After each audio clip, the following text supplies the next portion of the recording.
Okay, so today we've got great speakers. We're going to get hands-on with Devin.AI. So one of our fabulous speakers, Tatiana, actually got early access or got, I guess early access to Devin.AI, which was awesome because I hadn't gotten access yet. So she's going to walk us through that. She's also going to give us some tips and tricks on how to be a PM in this modern generative AI world with agentic workflows and tools like Devin.AI. So that'll be fun. Yeah, Tatiana, just make sure you kind of give a quick intro on who you are. I'll let you take care of all that. Next up, we've got Clement and Elnaz, and they're going to be talking about text to video. So if you're familiar with Sora, which I think most of us probably are from OpenAI, but we haven't really seen anything that we can use. Well, Vikit.AI does have something that you can use to go from text to video and build text to video pipelines. So we'll see a few slides there, but then also some really cool demos. So today's going to be demo heavy. We do have a whole lot of content from the 2 or 3 primary speakers here, so I'm going to keep this short. Antje, do you want to talk a little bit about something? Yes. So for folks who are based in the Bay Area, I just posted the link again to our meetup here. I just added a couple of events for September and October, in-person events in San Francisco in our AWS Loft, Market Street. So if you're here in the area, San Francisco Bay Area, and you're interested, have a look.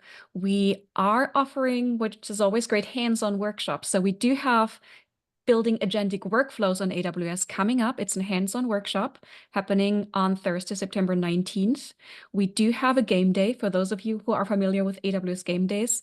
It's also very hands-on, but it's kind of more a competition-based thing to have fun. So you're gonna come together in a group and then solve a couple of, challenges in the AWS environment and learn about GenAI as well. So it's gonna be the theme of a unicorn party. That's our game day themes. That's going to happen on Saturday, September 21st in person. And then also, in case we have students here, we're also offering a student and in general newbies night, also hands-on. So in case you're just getting started, you can also check out this event. And then we do have a couple of repeats of those following early October. So check out our Meetup site. I've cross-posted them there, so you can find them. And then the registration site is also linked in there for the Loft. And again, in-person events. I know this Meetup is mainly online, so I'm excited that we are also doing some stuff here from my team here at AWS in the Loft. And yeah, check it out. And if you're interested, we would love to see you there. Cool. Okay, let me end the poll and I'll show, I don't know, let me see, I can share the results here. Can you all see the results? Are they popping up somewhere? So again, what the audience type, they were able to select multiple. So we've got kind of a good cross section. We got analytics folks, we got LLM folks, multimodal, data science engineering, ML engineering. Got some RAG questions there, probably not as relevant for today's session, but pretty interesting. So, okay, Tatiana, can you take over the screen share? And I'll keep scrolling to see how far back our meetup went. 2016.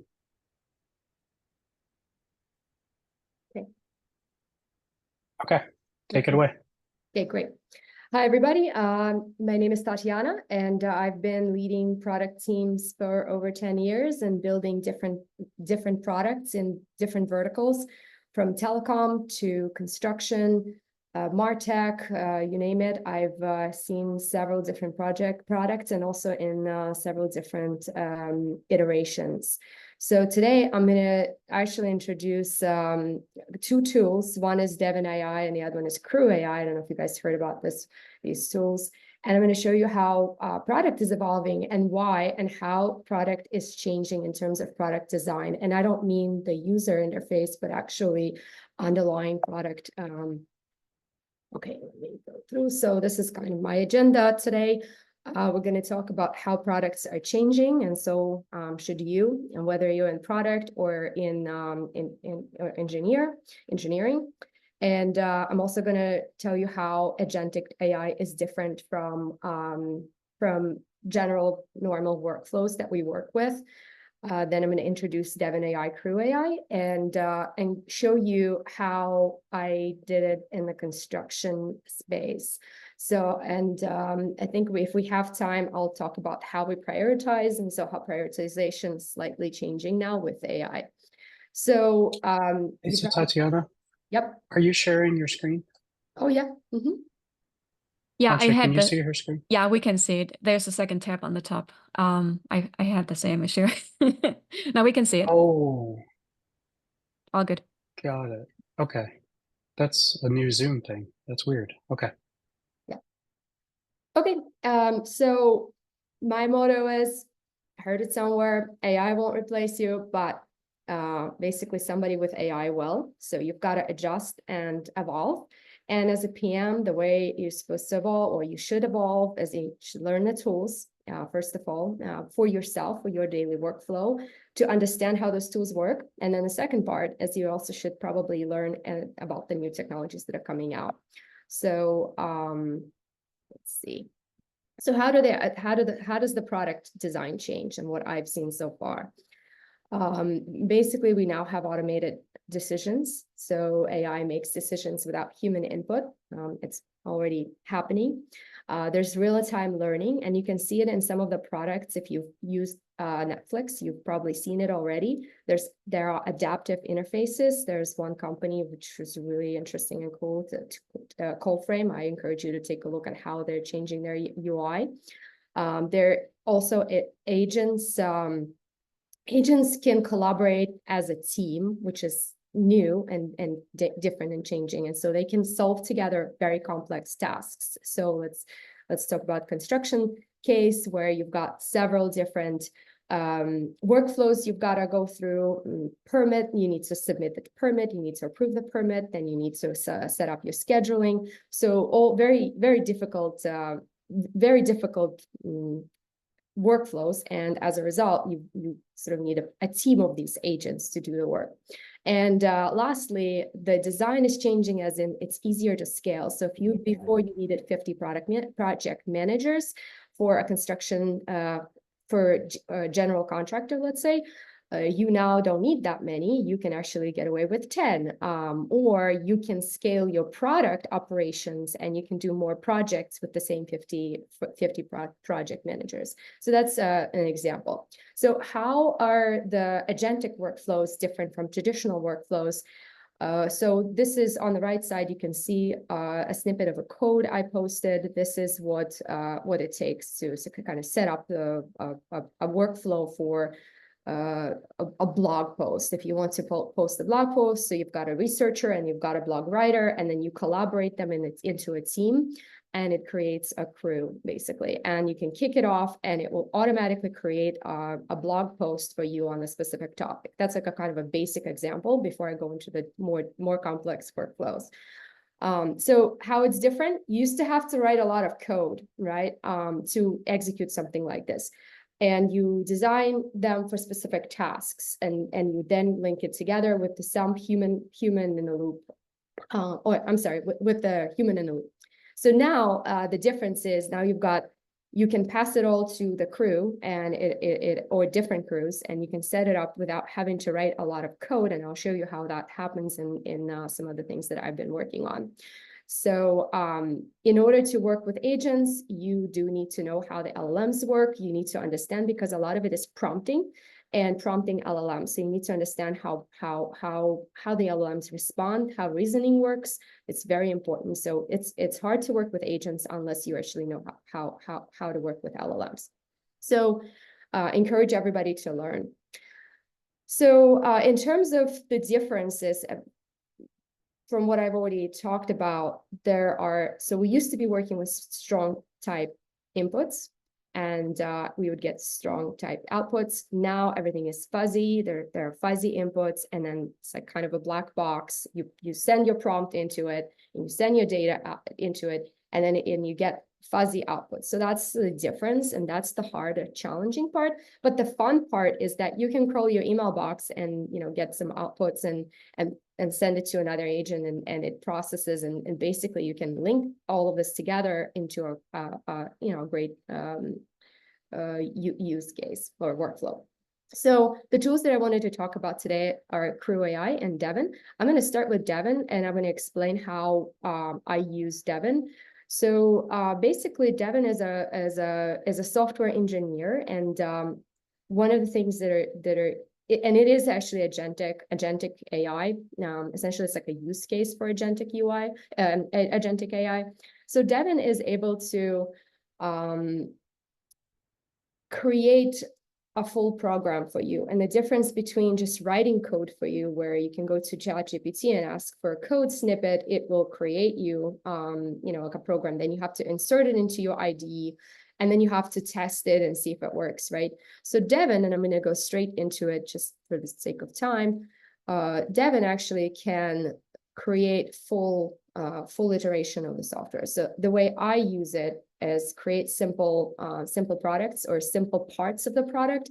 In this case, I was working on the calendar integration with meetings, and I was trying to see how can it write me a program. So here's an example of the prompt: create a Python prompt to connect to Google Calendar AI API and get me upcoming meetings, and so I can test. So in this case, I'm actually testing a small snippet of code essentially that I have in my program, or I'm writing code with Devin. And so the difference is that it has its own browser, it has its own code editor. So here's the code. Let me see, hold on a second. I'm just going to push this off. Okay, here we go. So yeah, so here is a code snippet. So it actually writes its own code, and it fully integrates it, and it has its own shell. So it creates basically its own program. And it's fully integrated. It can deploy your code to production. I've seen it deploying my Calorie Ninja to Netlify. And yeah, it can set up a website. So the use cases that you can see, it starts. So let me actually get this. So right, let's see. So I've prepared a small prompt for us. We can go through. So I've set up basically my task. So as a product manager, you can quickly sort of test out your idea and test out your code, or write some of the more smaller pieces of code where you need to quickly iterate through something and get help, rather than waiting until an engineer writes full code. So this is where I think is really great to be able to do that. So as you can see, I just gave it human task or in a natural language, and it is basically already creating an environment. So it sets up the steps for how it's going to do it. Let me go back to this. So it has a planner, and it's basically executing its tasks. And right now it's setting up environment. It might come back and say, hey, I need some input in order to connect to the Google Calendar. So to me, as a product person, it's really hard to even understand how this works, right? So this basically does it for me. And you can, and while we're waiting for this to execute, I can go through the use cases of what else can it do. So it can basically build small applications, as I mentioned before. It can create it can troubleshoot bugs and issues. It can unit test and integrate, which is what I'm doing now. I'm basically doing unit integration. It can scrape data, and it can also work with some of the data science libraries, or it can create a visualization tool for you. So things that you normally don't want to do as a developer basically are available to you now, and that's the fun part. So while let's see what it's. Okay, so can you please provide the all-auth credentials? So I've prepared this here. I'm gonna just drop this. There we go. So I'm gonna drop this here. So it has a special area where you can drop your keys, but here it is. It goes, and it takes my secret key, and it does know that I need to work, or it needs to work and test with test Maskaron at Gmail. So In this case, it's going to go and get the meetings that I set on my calendar and see if there are any upcoming meetings in specific. Let's see. Let me go back. So it basically is looking for meetings on Wednesday and Thursday, and it tests and it's trying to see if I have something on my calendar. So let's see. It's currently executing, and that's basically how it works. Is there anything specific like this? Nope. Just test my program.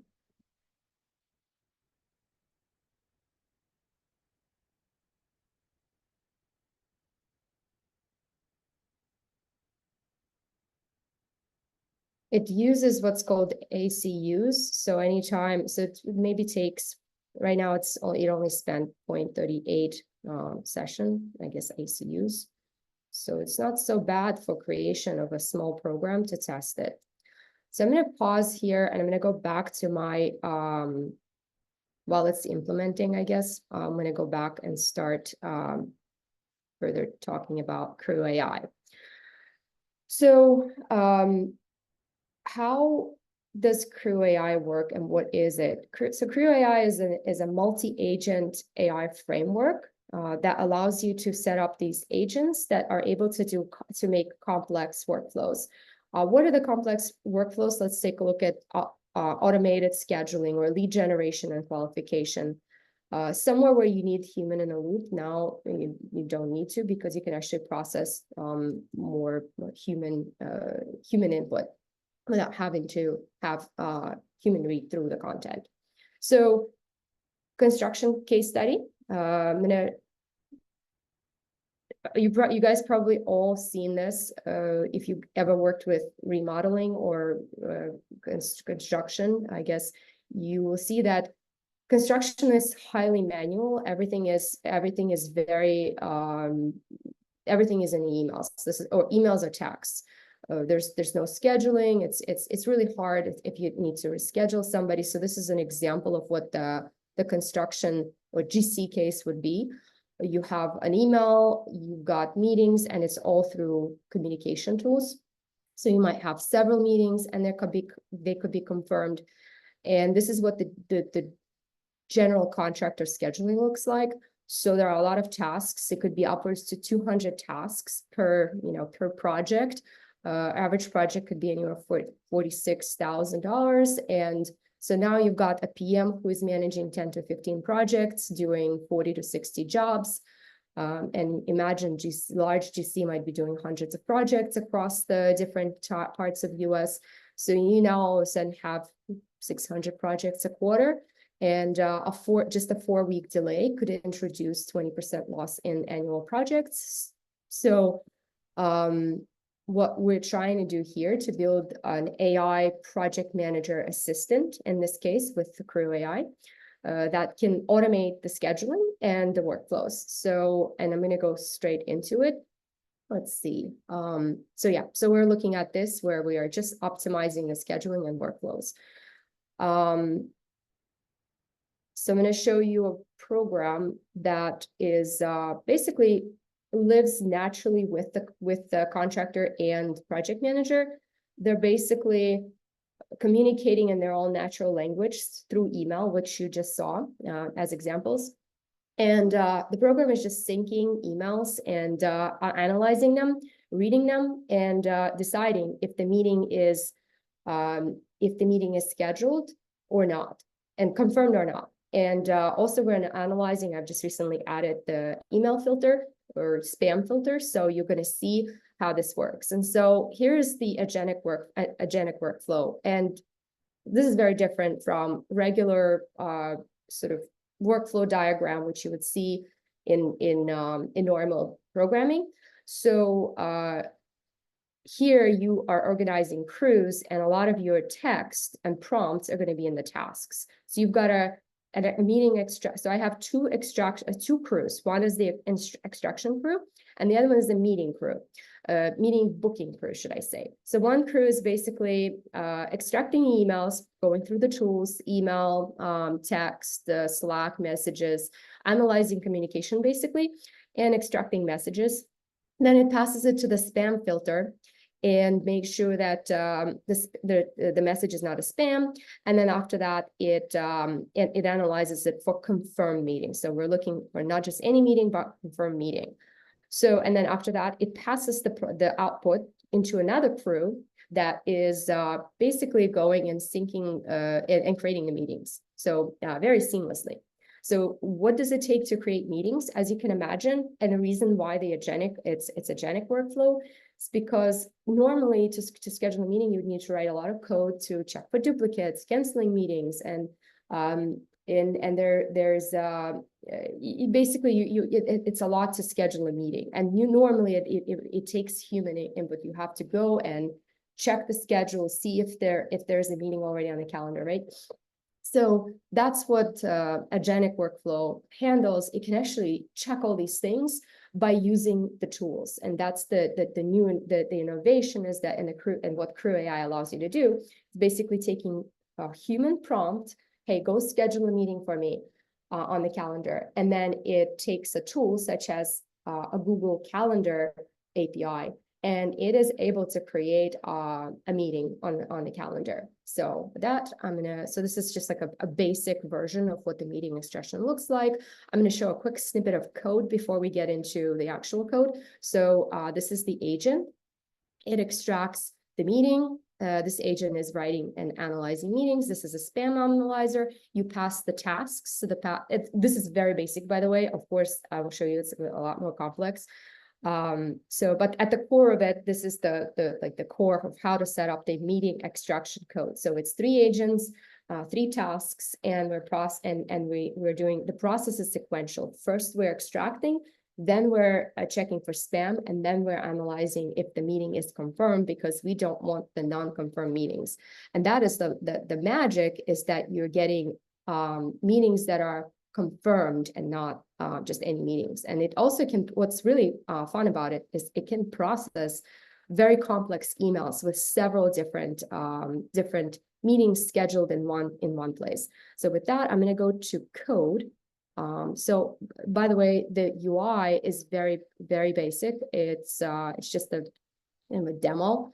Think about it as a very, let's see what we have here. So let's kick it off.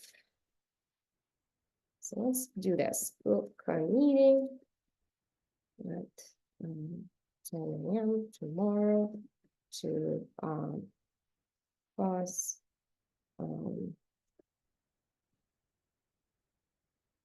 The full project. So this is a normal way to communicate. So imagine that we are basically in a chat, and so it goes, and let's see what it actually does in the code. So here's what the LLM received. By the way, I'm using very light implementation of LangChain here for the chat itself, but it's just basically a router for what I'm getting in the chat.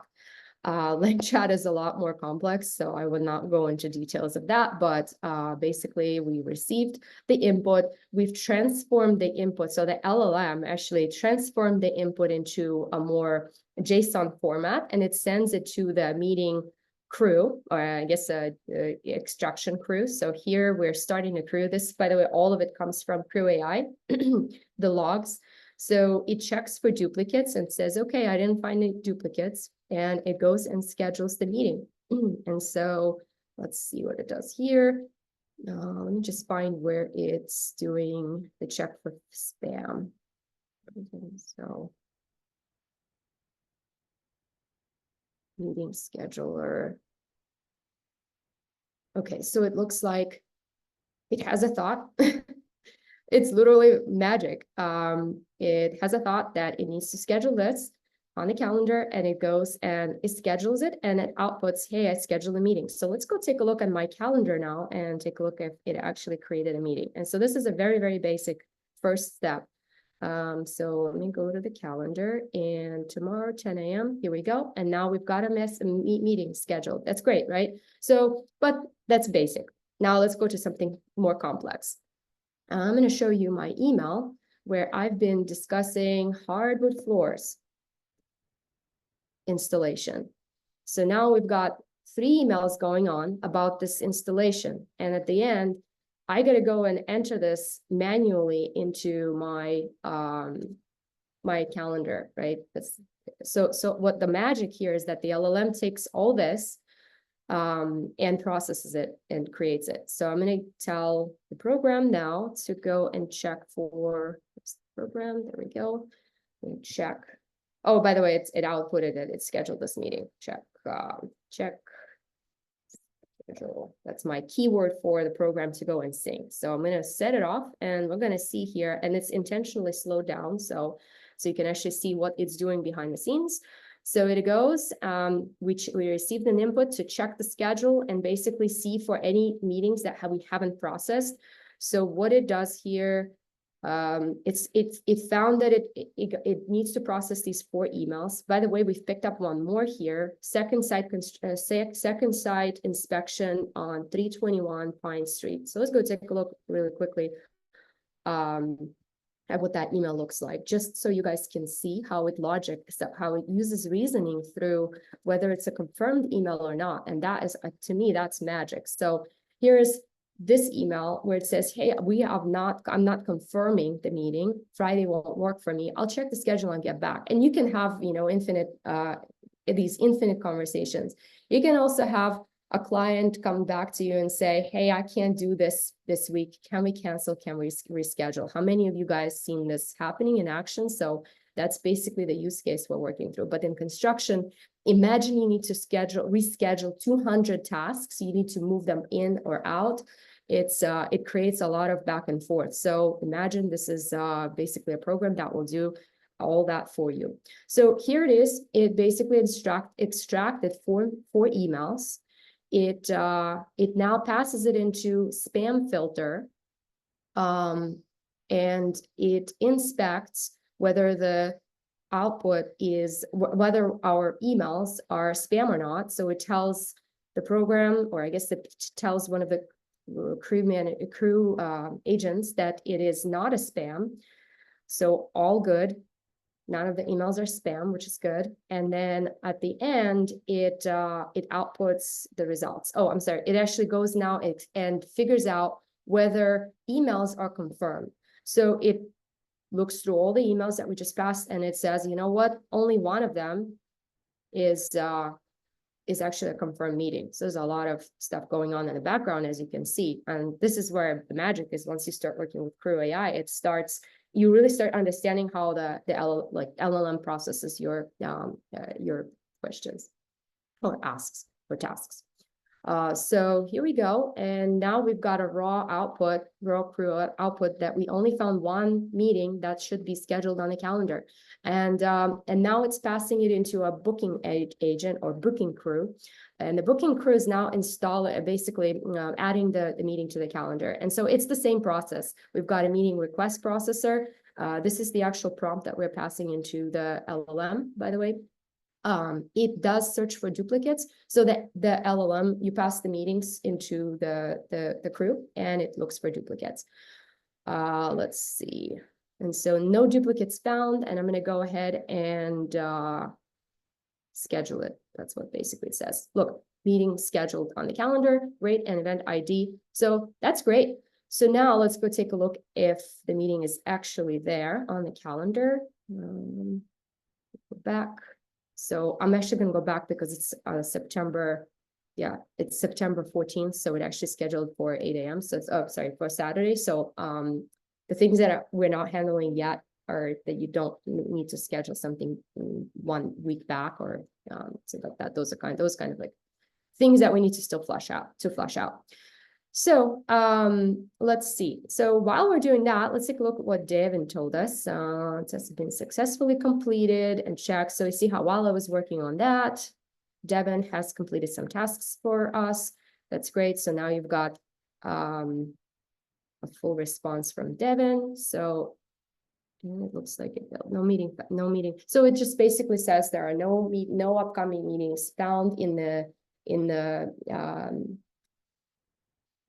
when we were testing these events. Let's see.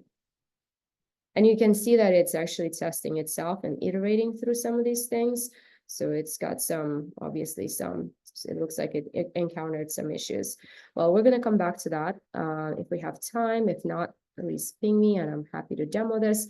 But I wanted to show you guys something more complex before we go further. I have one more to show, and then I think that's it. That's going to be it. So one more use case is, this is a more complex use case. As you can see, we have 3 meetings scheduled. So there's flooring, painting, and inspection.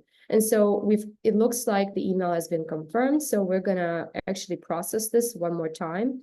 And to do that, I'm going to have to delete this from the database. So I'm going to go back quickly and delete it from the database, because we are logging, by the way, anything that we're processing, we are logging into the database. So you can see the 3 emails that I just processed, they ended up here. So I'm going to just delete records from the database. And we're using a simple Superbase database here. Oh, geez. Okay. Oh my goodness. Okay, here we go. So let's go again and let's check schedule.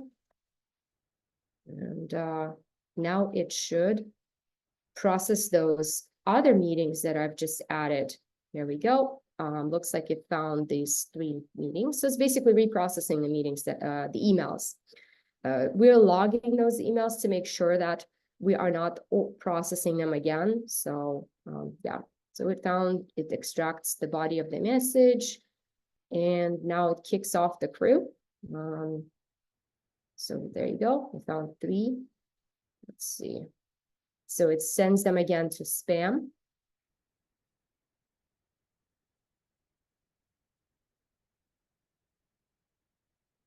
And there's the prompt.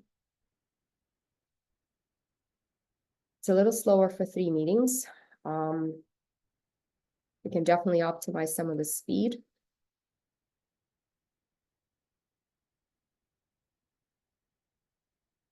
Okay, while we're waiting, I'm going to show you guys how the actual agent's set up. That would be probably the last thing to go over. So this is a basic setup. I have my agents here. So this is what the agent instruction is. So you're responsible for extracting meetings. You're responsible for extracting meetings. You're going to identify date, time, location, and attendees. Basically, that's your code. This agent is going to be extracting messages. So the difference between message extraction and meeting extraction, the message extraction actually uses a Gmail, I guess, a communication tool that we're giving to the agent to extract your emails. And then lastly, we've got a spam filter agent that basically filters the spam. Now you can add your own tool and evolve the spam filter. You can use more complex tools. You can actually add that.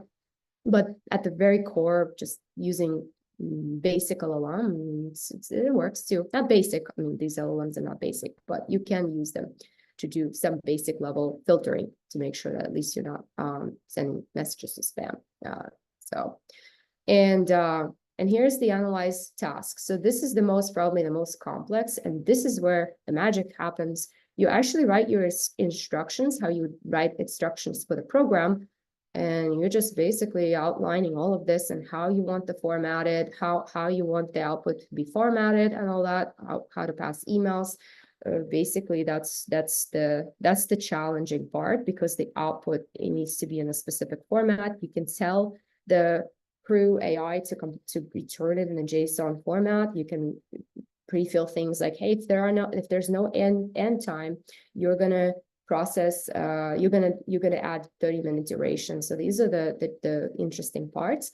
Lastly, I'm going to show the tool. So this tool is a Gmail extraction tool. So I wrote my own tool that is basically going and fetching unprocessed emails and then logging the ones that it processed. But yeah, it's pretty easy. So here you can actually, so if you look at spam filter, you can make a pretty significant spam filter on top of the LLM basic. Okay. So lastly, let's see. So if we go here, so this is how you instantiate. So I'm setting up the agents. I am setting up the tasks, and then I am passing them into the crew, and I am running my crew. That's it. That's all the code. And then I'm also specifying that the process is sequential, meaning first you complete this task, then you complete this task, and you can link the agents. You can pass so I'm basically linking two crews, passing one output from one crew to the other crew. So that's the two crews. But I just wanted to show you guys at least one crew so you can see the code and how it's done. So it's pretty interesting. There's a lot of work left to do, but very basic level, that's it. So let's go back to review what our agent or crew did. So it processed the spam filter, and I guess it went through the spam filter. It said that there are no suspicious emails, so that's good. And then let's see. And then it passed the details of those meetings into the meeting extractor. It extracted, let's see. It extracted 3 meetings, which is great. You saw that in the email, right? So we had flooring installation, we had painting and living room, bedroom, I guess painting of living rooms and bedrooms, and final inspection. So now we've got those meetings for extraction. So these meetings are ready. There seems to be like they're confirmed. So now there are no duplicates found on my calendar, which is great. And now it's going to go ahead and set them up. So let's go ahead and see, since it's confirmed that it's set up all those meetings for me on the calendar. So let me just go and confirm that they are indeed there. So flooring installation, final inspection, and I trust that the other one is here too, somewhere here. So that's basically it at the core. So one more thing you can do, I'm going to share this just as a screenshot, but if you have a printout, it also can process something like this, where you've got a printout of things. So yeah, it's that. Let me go back to the presentation.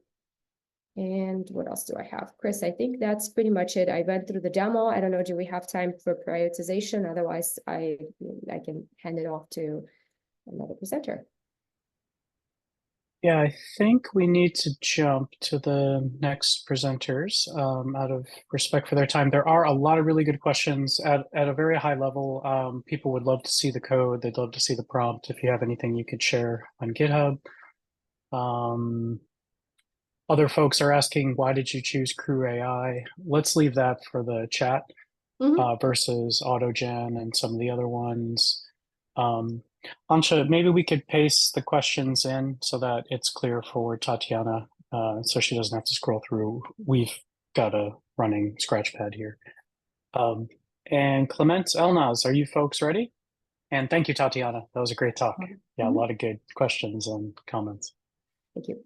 So, yeah, Clement, grab the screen and take it away. Yeah, great. Hello, everybody. I'm going to share my screen. Yeah.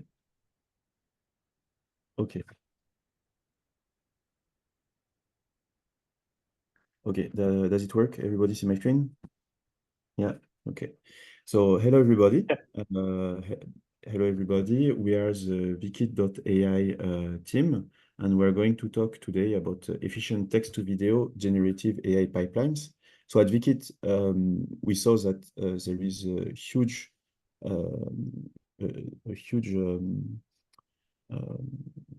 usage of agents and of all of these very cool technologies like leveraging LLMs. And we want to try to do that basically for video. So mixing state-of-the-art models, technologies, in order to build custom AI video generators that leverage a wide variety of models. And yeah, and we built an SDK out of that. So I'm here, I'm Clement, I co-founded the company. I'm here with Elnaz. Hello, everyone. My name is Elnaz. For the past 5 years, I've been doing research and development, focusing on computer vision application in vision videos and today I'm responsible of R&D track at Vikit. And yeah, so basically at Vikit, we generate videos from code that will call cloud models. So let's get an example of what we can generate from a text. So there it's a text about dietaries and things around like food. Dietitian Evgenia Fisunova shares essential tips for a healthy breakfast to avoid weight gain and gastrointestinal issues, highlighting the importance of choosing low-sugar foods. The expert warns that starting the day with delicious food can lead to negative health consequences. She advises against consuming products with high added sugar content, such as sweet yogurts, quick cooking cereals, and muesli for breakfast. Instead, she recommends natural yogurts without additives and long cooking cereals as healthier alternatives. For those with a sweet tooth, Fisunova suggests more wholesome options like honey, sugar-free jam, and dried fruits. She also recommends avoiding sour juices and fruits, such as oranges and grapefruits, on an empty. So yeah, so how did we generate such a video? So first of all, like we used the classic LLMs. So we took a text from that was like speaking about the research of this person. We parsed it with an LLM in order to generate a video scenario. So once we did that, we used Vikit.AI SDK. So this is the script. So basically you start on the upper left corner with a video build settings object where you will like specify the settings, the global settings of a video. So you will specify if you want to generate or not a background music.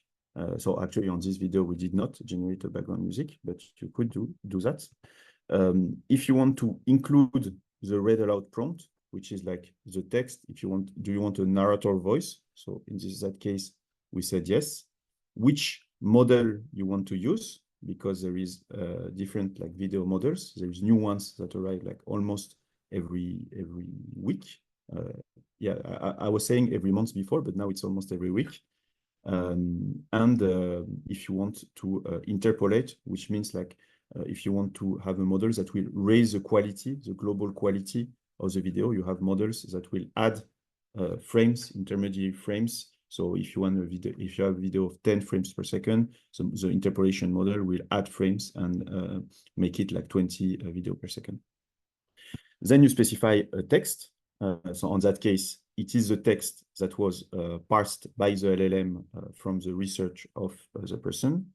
Then you create a prompt factory object, which will like, as its name says, parse the text and transform it into prompts that are like understandable by a video model, because in order for the video model to generate corresponding videos that correspond to the text, you need to give it to transform a little bit like the literal prompts, because a video model is not as smart with language than text language. It's a bit like the image models.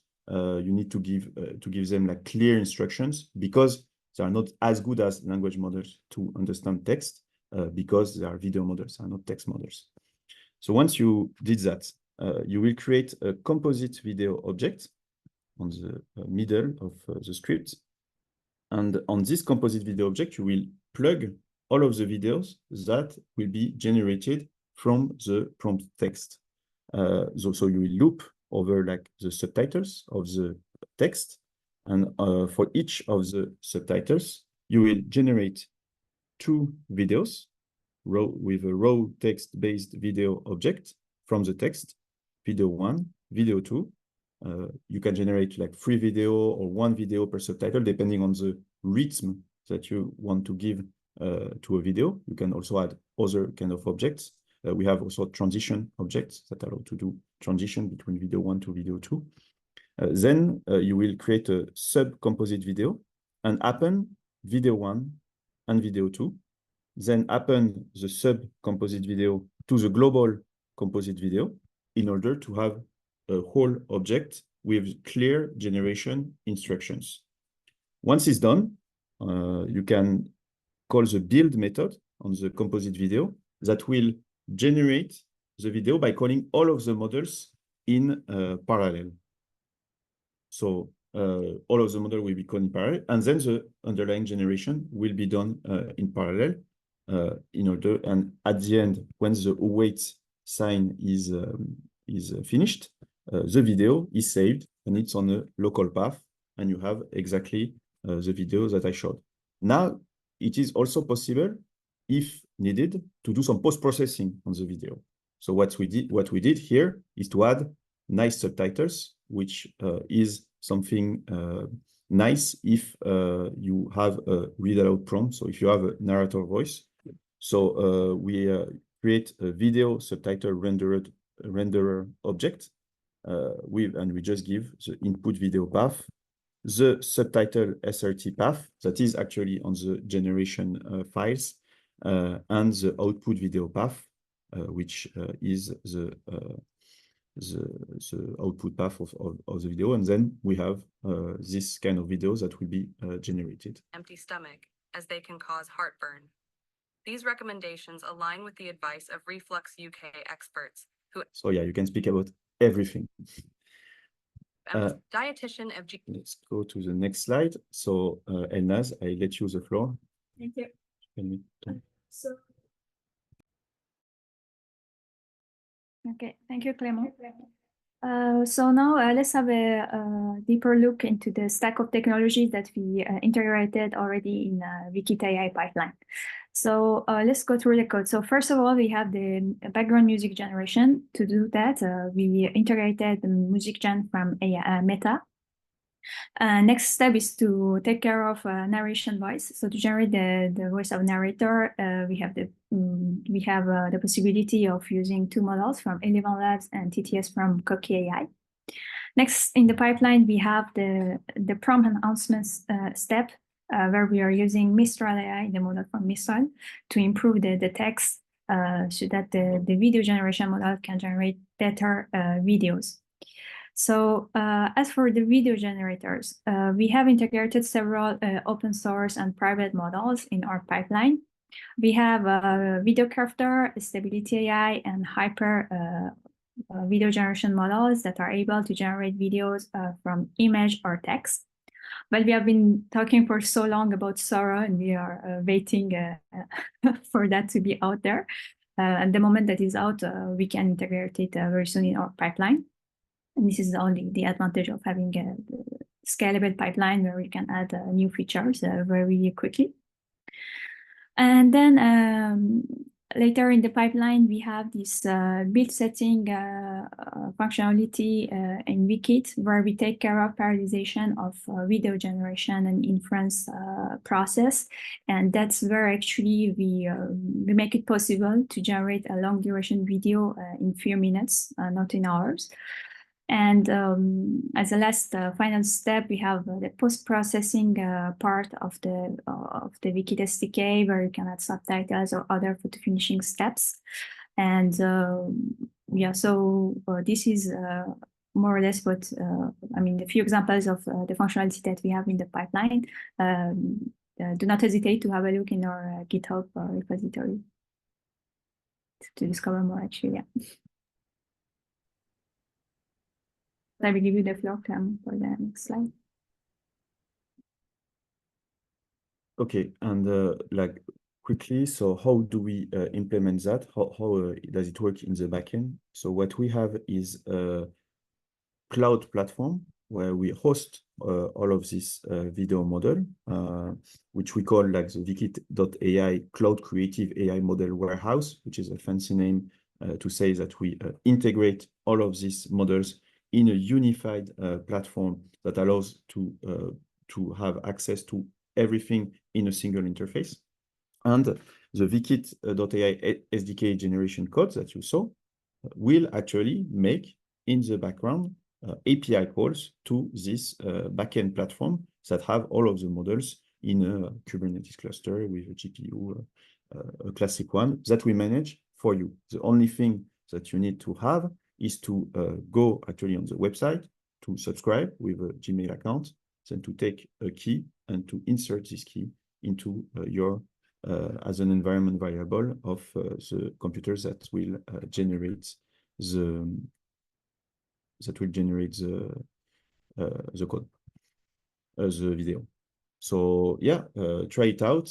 I will make a few demo of what is possible. So and there you have like all the available links. I think something funny that we wanted to show is so we made a flow with that will parse an article and transform it automatically in a video.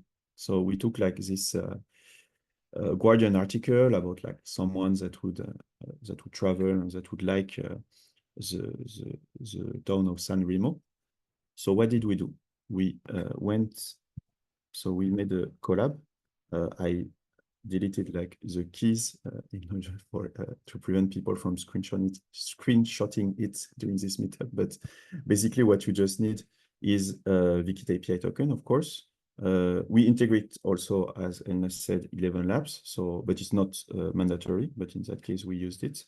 And a key of some service that would allow to parse the content of the website. So here we used Together AI, but we could have used like ChatGPT or whatever. So once we have this, what we do is that we install everything, and we say that we set up like the URL here of the article. Once we have this, we parse it with a long chain and Selenium, because you need Selenium to download like the web page, with a system message that will say like, give me a long narrator text or video explaining what happened in this news, to not blah, blah, blah. All the prompt engineering that we need to do that. And we give a small hint to the parser of long chain, because we need to say where in the HTML they should look. So how to do that? What you do is just that you go on the web page and you try to search for like, here, here, this one, where actually the content of the article is. So here is TCR something, and you just repeat it here. So then it will download this HTML, and then after the parsing, you have a narrator text.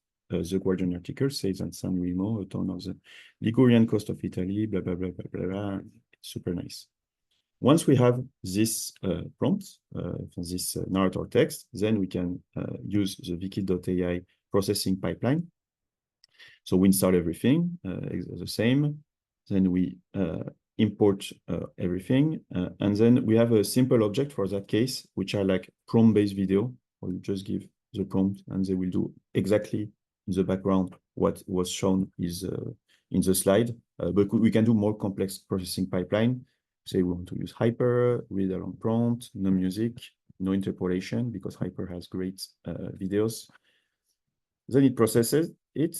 We add subtitles, and we can have a nice video.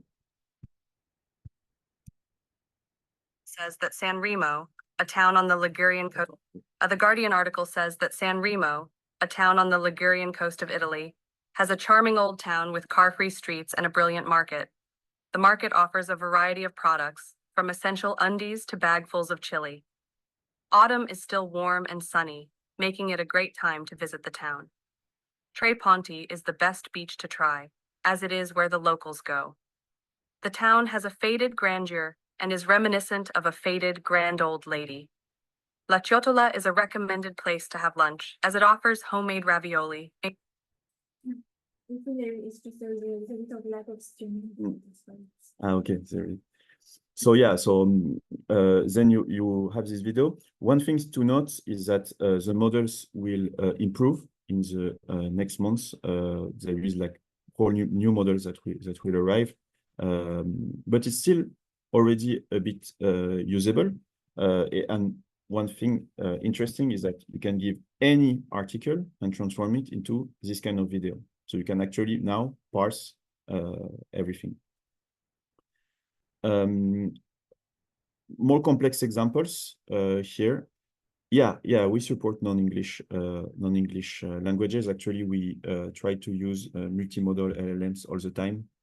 So yeah, it's possible to use the advantage of parsing the prompts before to give them to the video model is that it allows, one of the hidden advantages is that it transforms all the non-English language to English words that are better understood than by the video model.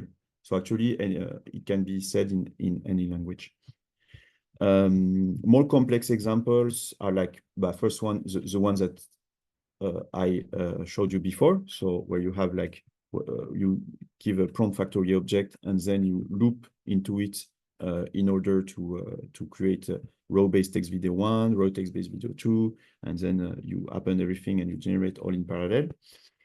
Something interesting also is, so in that example, we try to do 2 different scenes in order to be a little bit more specific about what we want to generate. So in the first scene, we say beautiful and branded coffee. Second scene, someone drinking this coffee and enjoying it.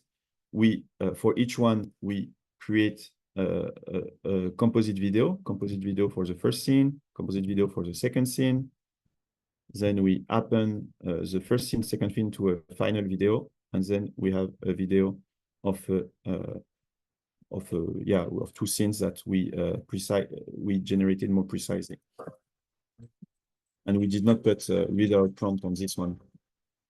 And we put the transition thing, even if transition is not the best model we have out there for the moment.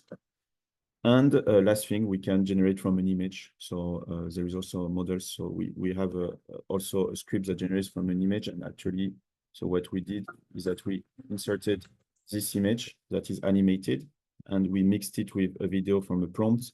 The prompt being, the Mediterranean, something about the Mediterranean Sea. And then we can have a video that will generate something about the Mediterranean Sea, and then insert the image. In that case, it would be to make an advertisement for the for olive oil. So yeah, thank you very much, and hope we're on time. I would just invite you to look at the videos in our YouTube channel or try it out, because I think that there is an issue with the streams. The videos are actually more funny than. It's hard to hear you, Elnaz. Yeah, I was just saying that I invite you to look at our YouTube channel to see more examples or give it a try, because I have a feeling that it was an issue with the streaming. So the videos, looking at the lighting and where it is better. Gotcha. And I think there was a question, can we have a picture, like image to video, I think.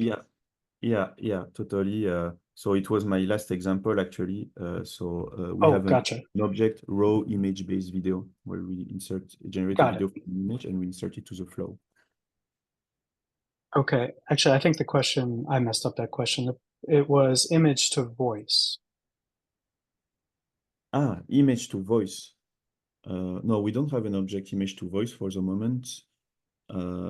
Could be a use case. Actually, we are always because we have a lot of models to integrate, so it's always hard for us like to prioritize on which one we need to integrate. For the moment, what we do is that when we have a company that is interested to test and that is willing to work with us, we work with them to integrate what is needed in order to automate their video use case. So this is mainly how we prioritize. So super happy to discuss about this if this is a need. Yeah, there's another question. Can you export directly to YouTube the video? I think you would have to download it and then import it into YouTube. Is that right? Yeah, something. I don't know if YouTube has API. So if YouTube has an API, yes, but I'm not sure YouTube has, because I think they would want to prevent this kind of things. But yeah. Yeah, you have to click all the boxes to say whether or not it was AI generated and stuff. They've been adding all those new classifiers. Okay, excellent. This was a great session. Antje, anything, I guess, reminder to everyone to sign up for next month's Quantum? AGI, we also have an advanced multimodal chatbot that one of our peers is going to present. I actually caught a demo of this a couple weeks ago, and it's pretty amazing. It's not just your average everyday multimodal chatbot.